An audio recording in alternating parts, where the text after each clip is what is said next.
स्वागत है हॉरर की दुनिया में। Girls hostel.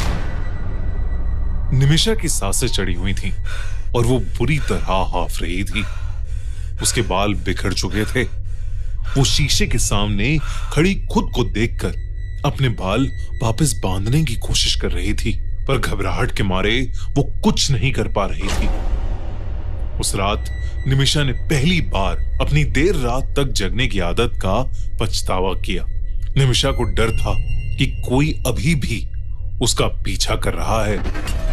इस बात की शुरुआत तब हुई जब मनीषा और निमिषा दोनों क्लास 8 में एक बोर्डिंग स्कूल में पढ़ते थे और हॉस्टल में रहते थे। जिस बोर्डिंग स्कूल में वो लोग पढ़ रहे थे वो पढ़ाई लिखाई के लिए एक बहुत ही अच्छा स्कूल माना जाता था, पर उस बोर्डिंग स्कूल के गर्ल्स हॉस्टल की कुछ अलग ही कहानी थी। 5 साल पहले 9th क्लास की एक सीधी साधी और पढ़ाई में होनहार लड़की की उस बोर्डिंग स्कूल के गर्ल्स हॉस्टल के 5th फ्लोर में मौत हो गई थी। किसी को नहीं समझ आया था कि वो लड़की मरी तो मरी कैसे। टीचर्स और पेरेंट्स बताते थे कि उस लड़की को ना तो डिप्रेशन था और ना ही कोई पढ़ाई का प्रेशर। पहले सबको लगा ये मर्डर है, लेकिन पुलिस को कभी कोई सबूत नहीं मिला, जिसकी वजह से ये केस बंद हो गया। पर साल दर साल धीरे धीरे एक अफवाह फैलने लगी कि अब उस 5th फ्लोर पर उस लड़की का भूत रहता है। इसलिए 5th फ्लोर को स्कूल अथॉरिटीज ने बंद कर दिया, जिसे हफ्ते में सिर्फ एक बार खोला जाता था ताकि उसकी सफाई हो सके। उस इंसिडेंट के करीब 5 साल बाद निमिषा और मनीषा उस हॉस्टल के एक रूम में शेयरिंग में रहने लगे। दोनों का रूटीन एकदम फिक्स्ड था। निमिषा पूरी रात जग कर पढ़ाई करती थी और सुबह 7 बजे मनीषा को उठाकर सो जाती थी। फिर मनीषा ब्रेकफास्ट के टाइम तक पढ़ती रहती थी। मनीषा चश्मा लगाती थी और उसके हाथ में उसकी माँ का दिया हुआ एक काला धागा हमेशा बंधा रहता था। 5th फ्लोर की कहानियों को बाकी स्टूडेंट्स की तरह वो लोग भी ज्यादा नहीं मानते थे, पर फिर भी वहां कोई नहीं जाता था। पर 10 दिसंबर को कुछ ऐसा हुआ जिसकी मनीषा को कोई खबर भी नहीं थी। निमिषा रोज की तरह रात के 12:30 बजे रूम में बैठकर पढ़ाई कर रही थी और मनीषा दूसरी तरफ करवट लिए सो रही थी। निमिषा का गला अचानक से सूखने लगा। वो उठकर हॉल में कॉफी बनाने चली गई। पूरे हॉल में एकदम शांति थी। सब लोग या तो अपने कमरे में थे या सो चुके थे। उस हॉल में कोई नहीं था, बस कॉफी मशीन के गड़गड़ाने की आवाज आ रही थी। पर मशीन को स्विच ऑफ करने के बाद फिर से सन्नाटा छा गया।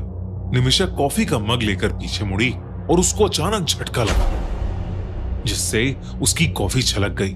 उसने देखा कि मनीषा उसके पीछे ही खड़ी है। अंधेरा ज्यादा होने की वजह से उसकी आधी ही शक्ल निमिषा को दिख पा रही थी। उस रात मनीषा कुछ अलग सी दिख रही थी। उसने ना तो अपना चश्मा पहना था और ना ही उसके हाथ में वो काला धागा था। निमिषा ने मनीषा से पूछा कि वो इतनी जल्दी क्यों जाग गई, जिसके जवाब में मनीषा ने बोला, क्यों ना हम दोनों 5th फ्लोर की बालकनी पर चलें। ये सुनकर निमिषा की आंखें चौड़ी हो गई और मुंह पर हल्की सी शरारत भरी मुस्कुराहट आ गई। इससे पहले कि वो कुछ बोलती, मनीषा उसका हाथ पकड़कर उसे अपने साथ ऊपर सीढ़ियों पर ले जाने लगी। जब दोनों सीढ़ियां चढ़ रही थीं, तो बस निमिषा की ही चप्पल की आवाज आ रही थी। उसने नोटिस किया कि मनीषा ने चप्पल भी नहीं पहनी थी। कुछ तो बहुत अजीब था। उस रात उस हॉस्टल के 5th फ्लोर का दरवाजा खुला हुआ था और वो दोनों 5th फ्लोर पर चले गए। वो पहले इधर उधर देखने लगे। फिर कुछ मिनट बाद दोनों ने खुद को एक रूम में पाया। ये उसी लड़की का रूम था जो 5 साल पहले मर चुकी थी और जिसके बारे में लोग कहते थे कि उसकी आत्मा 5th फ्लोर पर भटकती है। लेकिन उस रूम के बारे में निमिषा या मनीषा दोनों ही नहीं जानते थे। उस रात मौसम बहुत ठंडा था। 5th फ्लोर के हॉलवे पर बनी खिड़कियों से ठंडी हवाएं आ रही थीं। और रात के अंधेरे में कोहरा जम रहा था। उसी बीच निमिषा की नजरें दीवार पर पड़ी, जिस पर किसी ने अपने नाखून से बड़ा बड़ा 10th दिसंबर लिखा हुआ था। दोनों बालकनी पर खड़े होकर नीचे देखने लगे। मनीषा बहुत देर से चुपचाप घूम रही थी। निमिषा को अब बहुत जोरों से ठंड लग रही थी, तो उसने मनीषा को नीचे चलने को कहा, लेकिन मनीषा ने निमिषा की बात पर कोई ध्यान ही नहीं दिया। उसने फिर से मनीषा को पुकारने की कोशिश की और तब पहली बार मनीषा ने उसकी आंखों में आंखें डालकर देखा। निमिषा के तो जैसे होश ही उड़ गए थे। मनीषा की आंखें पूरी सफेद हो चुकी थीं। वो बड़ी धीमी आवाज में बोली, जंप, यानी कूदो। मनीषा को कुछ समझ नहीं आया कि मनीषा उसे नीचे कूदने को क्यों कह रही है। उसके चेहरे के सारे रंग उड़ गए। जैसे जैसे एक एक सेकंड बीत रहा था, वैसे वैसे मनीषा की आवाज और भारी हो रही थी। वो निमिषा की आंखों में देखकर बार बार बोलने लगी, जंप, जंप। निमिषा का चेहरा पीला पड़ गया और उसके हाथ पैर एक ही पोजीशन में अटक चुके थे, मानो जैसे वो हिप्नोटाइज हो रही थी। और ऐसा लग रहा था कि जैसे अगर वो जंप नहीं करती तो मनीषा उसे धक्का देकर नीचे गिरा देगी।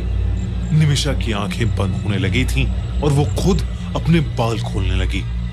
उसके बिखरे बाल हवा में पानी की तरह बहने लगे।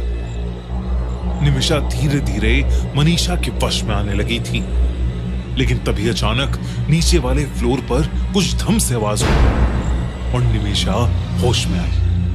उसने किसी तरह हिम्मत जुटाई और मनीषा को पीछे धक्का देकर नीचे भागी। भागते भागते उसको अपने पीछे बहुत भयानक दहाड़ सुनाई दी, पर उसने पीछे भूल कर भी मुड़कर नहीं देखा। वो जल्दी से अपने रूम के अंदर घुसी और दरवाजा कसके से बंद कर लिया। उसने तब जो देखा वो देखकर वो और चौंक उठी। उसने देखा कि मनीषा उसी करवट में बिस्तर पर आराम से सो रही थी जिसमें वो उसे छोड़कर गई थी। निमिषा का रंग और पीला पड़ गया। उसने मनीषा को घबराते हुए उठाया। मनीषा ने उसका पीला मुंह और लाल आंख देखकर डरी हुई निमिषा को गले लगा लिया, पर उसके पूछने पर निमिषा ने उसे कुछ भी नहीं बताया। वो कुछ बताने की हालत में थी ही नहीं।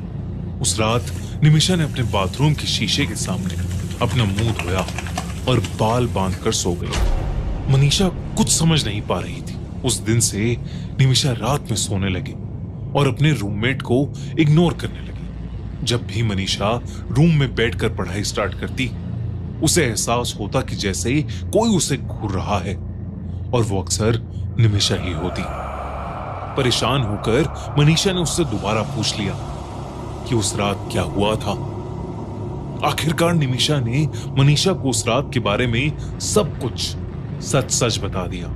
सब कुछ सुनने के बाद मनीषा का दिमाग जोर से चलने लगा और उसे निमिषा की कहानी पर पूरा भरोसा हो गया, क्योंकि मनीषा को यह बात पता थी कि 5 साल पहले एक लड़की की सेम डेट पर मौत हुई थी, 10 दिसंबर। मतलब जो भी किस्से, कहानी और अफवाह मनीषा और निमिषा सुनते आ रहे थे वो सब सच थी। वाकई में 5th फ्लोर पर उस लड़की का भूत था। उन दोनों ने उस दिन के बाद से 5th फ्लोर के बारे में बात करना ही छोड़ दिया, लेकिन वो आज तक उस दिल दहला देने वाले किस्से को नहीं भूल पाए हैं।